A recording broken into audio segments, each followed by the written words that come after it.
Oh, paano to, mga minamahal?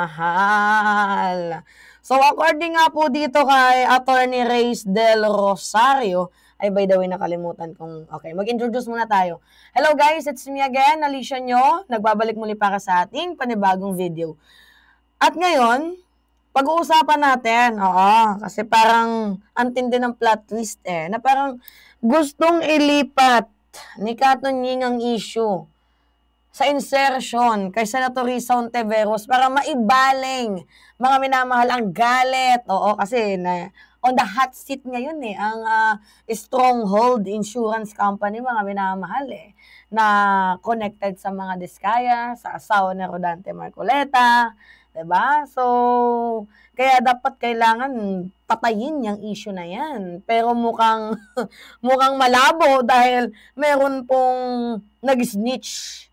So ngayon, sabi dito, Katon Ying turns out to be the first celebrity endorser of Stronghold Insurance, the same company that insured the project of the Discayas, where Senator Marcoleta's wife served as an independent director.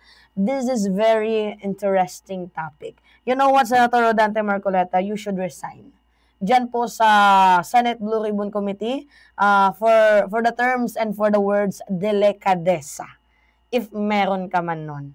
Kasi sinasabi mo, ano lang naman siya, independent director lang naman siya dyan Hindi naman siya yung may-ari Even though na independent director siya, kung meron kang tinatawag, 'di ba, mga minamahal, na delikadesa, palabra di honor, magre-resign ka pinag-uusapan natin yung flood control anomalies. Yung mga diskaya, merong ininsured na pera diyan sa Stronghold, well, yung asawa mo nagtatrabaho diyan, 'di ba? So, hindi man siya may-ari, pero 'di ba, yung connection, maybe may pinoprotektang interest ba? Nagtatanong lamang po. Ngayon, itong si Katon Ying, nako, Katon Ying, bark well. May times talaga na okay si Katon Ying, may times na hindi. So, ngayon, tumahol siya kay Senator Risa Hontiveros. Abay, ang nangyari, mas natahulan tuloy siya ngayon. Okay, basahin natin tong article na to. Sabi dito, Katon Ying named the first endorser of top insurance firm, which is a Stronghold Company Incorporation, has introduced award-winning Filipino broadcaster Katon Ying Taberna as its very first celebrity endorser after 62 years. Stronghold, one of the leading well-funded insurers in the Philippines, picked Taberna as its endorser with hopes of stronger service to more corporate clients and individual, including ordinary Filipinos, in terms of basic insurance protection. Alright, mga minamahal. Nasaan na ba yan? Nasaan na ba yan? So, sa madaling sabi, diba, binasa ko naman sa inyo. Taong 2022, ipinakilala si Katon Ying bilang unang celebrity endorser ng Stronghold Insurance. Diba, ng isang kumpanya na humigit kumulang 62 years na sa industriya. At ngayon, mga minamahal, lumalabas na rin na insurer ng ilang proyekto ng Stronghold companies, itong mga diskaya. We all know that before pa. Before and before and before. Kasi nagkaroon ng issue, diba? Kaya nga galit na galit itong si Senator Rodante Marcoleta. Ngayon, if we will connect the dots, what's the meaning of this? Anong ibig sabihin nito? Kasi si Tunying, nakilaladong broadcaster, naging muka ng malapit sa mga proyektong pinupuna ngayon ng Kongreso. Gets ninyo, mga minamahal, literally na flat tickets kung ipapaliwanag ni Attorney Reyes del Rosario. Kasi ang Stronghold, ang Stronghold ang nag-insure ng mga proyekto ng mga diskaya. Gets niyo yan kasi nandyan sa post ni Attorney Rene. Tapos ang misis ni Rodante Marcoleta is independent director ng Stronghold Insurance Company na yan. At ngayon, itong si Katon Ying. So, if we will connect the dots, yung simbahan na naman. Meron kasing mga nagkokomento, mga minamahal, na lumalabas na di umano ha, oy tayo, wala tayong pinagbibintangan dito.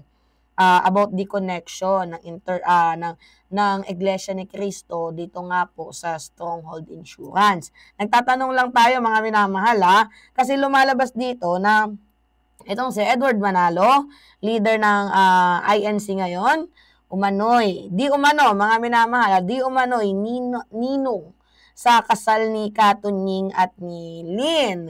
So, alam naman natin na lahat na malaking impluensya ng INC sa usapin ng politika, hindi lang politika, at sa negosyo na rin. At konektado rin sila sa mga personalidad gaya ni Senator Dante Marcoleta, Katunying. So, if we will connect the dots, mga minamahal, baka daw meron ding koneksyon, may negosyo. Nagtatanong lang tayo, totoo ba ang INC dito sa Stronghold Insurance? And well, kung meron man sila, ano naman na lang. Ano na lang, kung meron man, ano naman, nag-insure lang naman sila.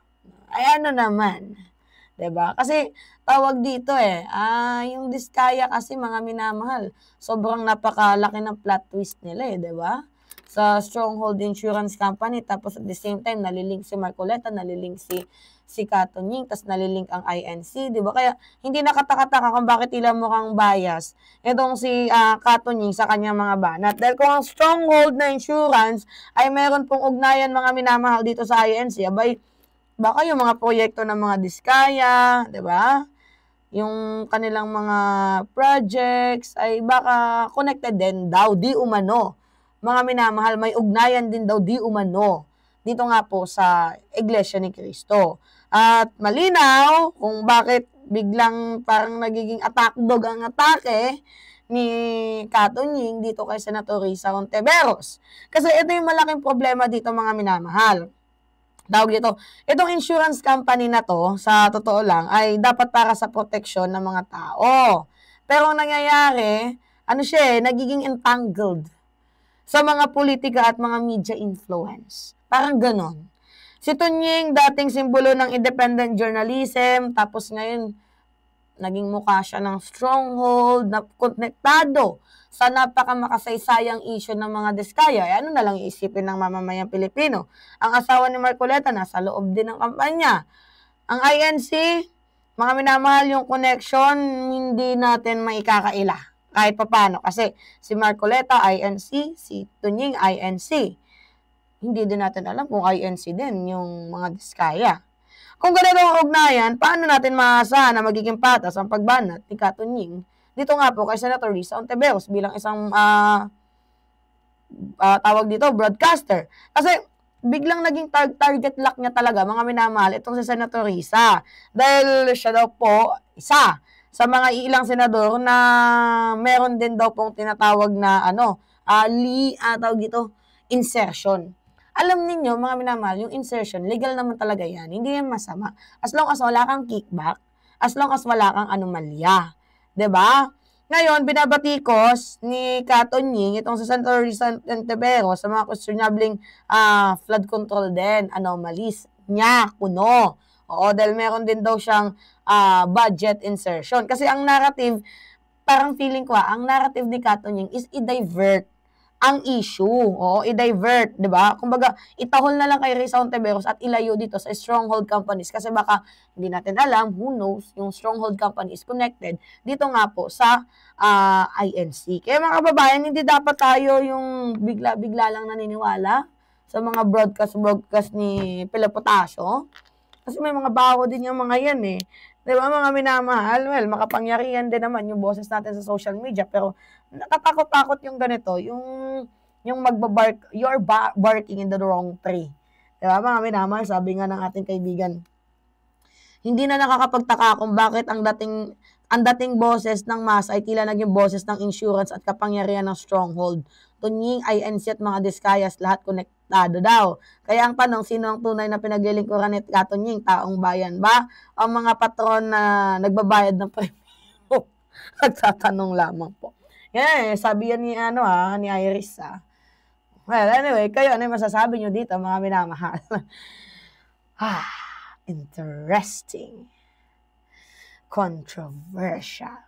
Again, it's me, Alicia nyo, nagbabalik muli para sa ating panibagong video. Maraming salamat at ingat, mga kababayan.